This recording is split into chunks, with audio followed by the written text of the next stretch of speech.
Next gen astro நேயர்கள் அனைவருக்கும் ஜோதிடர் ஜெய தமிழ்ச்செல்வனின் அன்பு வணக்கங்கள்.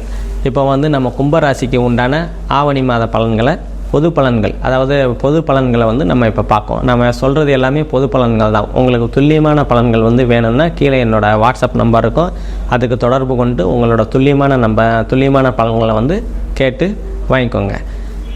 இப்போ கும்பராசி, உங்கள் ராசிநாதன் சனி பகவான் உங்கள் ராசியிலே இருக்கிறாரு. இப்போ கும்பராசினா ரொம்ப ஸ்லோ. இப்போ மகர ராசியை விட கும்பராசி ரொம்ப ரொம்ப ஸ்லோவான, அதாவது நீங்கள் நிதானமாக எதுலேயும் ரொம்ப நிதானமாக ஸ்லோவாக செய்வீங்க. உங்களுக்கு என்ன சொல்கிறது, பகலில் ஒர்க் பண்ணுறத விட நைட்டு ஒர்க் பண்ணுறது உங்களுக்கு ரொம்ப பிடிச்சமான விஷயமாக தான் இருக்கும். நீங்கள் நைட்டில் ரொம்ப நேரம் கண்ணு முடியும், ஆனால் பகல் ஃபுல்லாக தூங்கணும் அப்படின்னு விருப்பப்பட்ட கும்பராசிக்காரங்க இந்த மாதிரி தான் விருப்பப்படுவாங்க. அதே மாதிரி உங்களோட இரண்டாம் இடத்துல ராகு, உங்களோட இரண்டாம் இடத்துல ராகு பகவான் இருக்கிறாரு. இந்த ராகு பகவான் சனி செவ்வாய் பார்வையை வாங்காமல் குருவோட வீட்டில் இருக்கிறதுனால இந்த ராகு உங்களுக்கு நல்ல விதமாகவே பலன் தருவார். இரண்டாம் இடம் என்னென்னா தனம், குடும்பம், வாக்கு, தனவரவெல்லாம் உங்களுக்கு நல்லாவே இருக்கும். அதே மாதிரி குடும்பத்தில் ஒற்றுமைகள்லாம் நல்லாவே இருக்கும். அதே மாதிரி யாருக்காவது வாக்கு கொடுத்தீங்கன்னா அதை நிறைவேற்றக்கூடிய தன்மைகள்லாம் உங்களுக்கு இந்த சமயத்தில் நல்லாவே இருக்கும். உங்களோட மூன்றாம் இடத்தை சனி பகவான் மூன்றாம் பார்வையாக பார்க்கறதுனால உங்களுக்கு இளைய சகோதரனால் சிறு பிரச்சனைகள், வாக்குவாதங்கள்லாம் இருக்கும். அதை நீங்கள் கவனமாக கையாளுறது ரொம்ப நல்லது தரும். அதே மாதிரி இப்போ உங்கள் ராசியில் ஜென்ம சனி நடந்துக்கிட்டு இருக்குது. இப்போ ஜென்ம சனி இன்னும் ஒரு 6 மாதம் இருக்குது. அதனால் இன்னும் ஒரு 6 மாதத்தை நீங்கள் கொஞ்சம் கவனமாக கையாளுறது ரொம்ப நல்லதை தரும். அதே மாதிரி உங்களோட நாலாம் பாவத்தில் செவ்வாய் குரு 2 பேரும் குருமங்கல யோகத்தோடு இருக்கிறாங்க. இதனால் 4ஆம் பாவத்தில் சுப பலன்கள் தான் நடக்கும். 4ஆம் பாவம் தாய், வீடு, வாகனம், கல்வி அப்படின்னு சொல்லுவோம். தாயால் அனுகூலங்கள், ஆதாயங்கள் எல்லாமே கிடைக்கக்கூடிய அற்புதமான காலகட்டங்கள் தான் இது. அதே மாதிரி தாய் வழி உறவு, தாய் மாமன்களால் அனுகூலங்கள், ஆதாயங்கள்லாம் உங்களுக்கு கண்டிப்பாக இந்த காலகட்டங்களில் உங்களுக்கு கிடைக்கும். அதே மாதிரி வீடு, வாகனம் வாங்கணும் அப்படின்னு நினச்சிக்கிட்டு இருந்தீங்கன்னா இந்த காலகட்டங்களில் நீங்கள் பயன்படுத்திக்கிறது ரொம்ப நல்லது. ரொம்ப நாளாக வீடு வாங்கணும், கடன் கேட்டுக்கிட்டே இருக்கிறேன், லோனு கேட்டுக்கிட்டே இருக்கிறேன் அப்படின்னா ரொம்ப நாளாக இழுத்துக்கிட்டே இருந்த லோனெல்லாம் இந்த காலகட்டத்தில் உங்கள் கையில் கிடைக்கக்கூடிய அற்புதமான காலகட்டங்கள் தான் உங்களுக்கு. அதே மாதிரி ஐந்தாம் இடம் இயல்பாக இருக்கிறதுனால 5ஆம் இடம் குலதெய்வம், பூர்வ புண்ணியம், புத்திர சந்தானம் சொல்லுவோம். அதே மாதிரி குழந்தைகள், ஏதாவது குழந்தைகள் இல்லாமல் இருக்கிற கும்பராசிக்காரங்கள்லாம் இந்த காலகட்டத்தில் உங்களுக்கு புத்திர பாக்கியம் கிடைக்கக்கூடிய அற்புதமான காலகட்டங்கள் தான். அதே மாதிரி குழந்தைகள் உங்களுக்கு கௌரவம், அதாவது பெற்றோர்களுக்கு ஏதாவது மார்க், அதாவது நல்ல விதமான மார்க் வாங்கி உங்களை கௌரவப்படுத்தக்கூடிய நல்ல காலகட்டங்கள் இது. அதே மாதிரி நீங்களும் குழந்தைகளை புரிஞ்சு நல்ல விதமாகவே நடந்துக்குவீங்க. உங்களோட 6ஆம் இடம் இயல்பாக இருக்கிறதுனால 6ஆம் இடம் சுப பலன்கள் தான் நடக்கும். 6ஆம் இடம் கடன், நோய், எதிரி, வம்பு, வழக்கு ஸ்தானம் சொல்லுவோம்.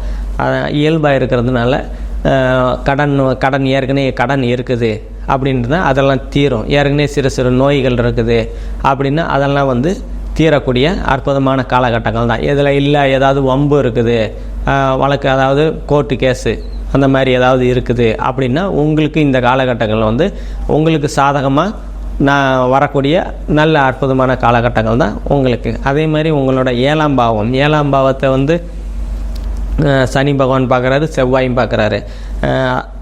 அதே மாதிரி குரு, சுக்கிரன் 2 சுபகரங்களும் இருக்கிறாங்க. சூரியனும் ஸ்தானபலத்தோடு இருக்கிறாங்க. இதனால் கணவன் மனைவிக்கிடையே சிறு பிரச்சனைகள்லாம் இருக்கும். ஆனால் அதே நேரத்தில் சமாதானமும் நீங்கள் ஆகிடுவீங்க. அதான் பிரச்சனைகள் அது சரியாகக்கூடிய தன்மைகள் இருக்கும். அதே மாதிரி கூட்டு தொழில் பண்ணிகிட்டு இருக்கிறவங்கெல்லாம் இப்போ கொஞ்சம் மனக்கசப்பு இருக்கும், இருந்து அது விலகக்கூடிய, ஏதாவது சந்தேகப்படுவீங்க, அதாவது இவர் ஏமாற்றிட்டாரா அப்படின்ற மாதிரிலாம் இருக்கும். அதெல்லாம் இப்போ கொஞ்சம் விலகிடும். ஏன்னா சுக்கிரன், புதன் 2 சுபகரங்கள் இருக்கிறாங்க. சனி செவ்வாய் கொஞ்சம் அதாவது தடைபட்டு அது சரியாகக்கூடிய காலகட்டங்கள் தான் இது. அதே மாதிரி 8ஆம் இடம், 8ஆம் இடத்துல வந்து கேது பகவான் இருக்கிறாரு. குருவோட பார்வையை வாங்கி இருக்கிறதுனால அந்த கேது பகவான் வந்து நல்லதே தான் தருவார். 8ஆம் இடம் வந்து திடீர் பண வரவு, திடீர் அதிர்ஷ்டம், அதெல்லாம் வந்து உங்களுக்கு வந்து கிடைக்கக்கூடிய அற்புதமான காலகட்டங்கள் தான். யார்கிட்டையாவது கடன் கேட்டுட்ருப்பீங்க, இல்லை உங்கள் காசே வந்து யார்கிட்டையாவது இருக்கும், அது வந்து ரொம்ப நாளாக கேட்டுட்ருப்பீங்க, உங்கள் கைக்கு அந்த தரேன்னு சொல்லிட்டு வரல அப்படின்ற நிலைமைகள்லாம் இந்த காலகட்டங்களில் வந்து மாறும். உங்கள் கைக்கு வந்து திடீர் பண வரவு உங்கள் கைக்கு வந்து சேரக்கூடிய அற்புதமான காலகட்டங்கள் தான் உங்களுக்கு. அதே மாதிரி 9ஆம் இடம் வந்து இயல்பாக இருக்குது. இயல்பாக இருக்கிறதுனால 9ஆம் இடம் தந்தை ஸ்தானம், பாக்கியஸ்தானம்னு சொல்லுவோம்.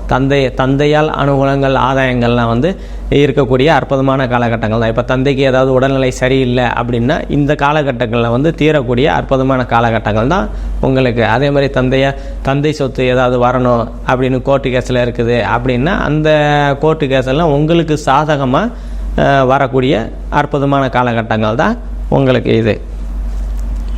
அதே மாதிரி உங்களோட 10ஆம் பாவத்தை வந்து சனி செவ்வாய் 2 பாவர்கள் பார்க்குறாங்க. அதே நேரத்திலே குருவும் பார்க்குறாரு. அது 10ஆம் இடம் வந்து தொழில் ஸ்தானம்னு சொல்லுவோம். தொழிலில் வந்து இப்போ கொஞ்சம் மந்தமாக, அதாவது கொஞ்சம் தடைகளாகவே இருந்துட்டு அதுக்கப்புறம் குருவோட பார்வையினால் அந்த தடைகள்லாம் விலகக்கூடிய நல்ல காலகட்டமெல்லாம் உங்களுக்கு இந்த காலகட்டமாக அமையும். அதே மாதிரி உங்களோட 11ஆம் இடம் வந்து இயல்பாக இருக்கிறதுனால உங்களுக்கு லாபங்கள், அதாவது 11ஆம் இடம் லாபஸ்தானம், இளைய மனைவி, மூத்த சகோதரம், இளைய மனைவி அப்படின்னு இது மூத்த சகோதரனால் வந்து உங்களுக்கு ஆதாயங்கள், அனுகூலங்கள்லாம் கிடைக்கக்கூடிய அற்புதமான காலகட்டங்கள் தான். தொழில் பண்ணிட்டு இருந்தீங்கன்னா அதில் வந்து லாபங்கள் கிடைக்கக்கூடிய காலகட்டங்கள் இது. அதே மாதிரி வந்து இளைய மனைவி சொல்லுவோம். அதே மாதிரி விவாகரத்தை ஆன, அதாவது டிவோர்ஸ் ஆன இளம் தம்பதிகள்லாம் உங்களுக்கு வந்து மறு திருமணம், அதாவது இரண்டாவது திருமணத்துக்கு பார்த்துட்டு இருப்பீங்க. அந்த இதெல்லாம் இப்போ வந்து வெற்றி அடையக்கூடிய காலகட்டங்கள் தான் இது. அதே மாதிரி உங்களோட 12ஆம் பாவத்தை வந்து குரு பார்வை இருக்கிறதுனால 12ஆம் பாவம் சுப பலன்கள் வந்து உங்களுக்கு வந்து நடக்கும். 12ஆம் பாவம் மோட்சஸ்தானம்னு சொல்லுவோம். அதே மாதிரி வெளிநாடு போகணும் அப்படின்னு நினச்சிக்கிட்டு இருந்த கும்பராசிக்காரங்கள்லாம் இந்த காலகட்டத்தில் வந்து நீங்கள் கண்டிப்பாக போய் வரக்கூடிய அற்புதமான காலகட்டங்கள் தான். அதே மாதிரி ஆன்மீக சுற்றுலா போய் வரணும் அப்படின்னு நினச்சிக்கிட்டு இருந்த பெரியவங்கள்லாம் வந்து இந்த காலகட்டத்தில் வந்து போய் வரக்கூடிய அற்புதமான காலகட்டங்கள் தான் இது. நம்ம இப்போ பார்த்தது எல்லாமே பொது பலன்கள் தான். உங்களுக்கு வந்து துல்லியமான பலன்கள் வேணும்னா கீழே என்னோடய வாட்ஸ்அப் நம்பர் இருக்கும், அதை கான்டாக்ட் பண்ணிவிட்டு உங்களுக்கு துல்லியமான பலன்களை பெற்று வாழ்க்கையில் உயருங்க. நன்றி, வணக்கம்.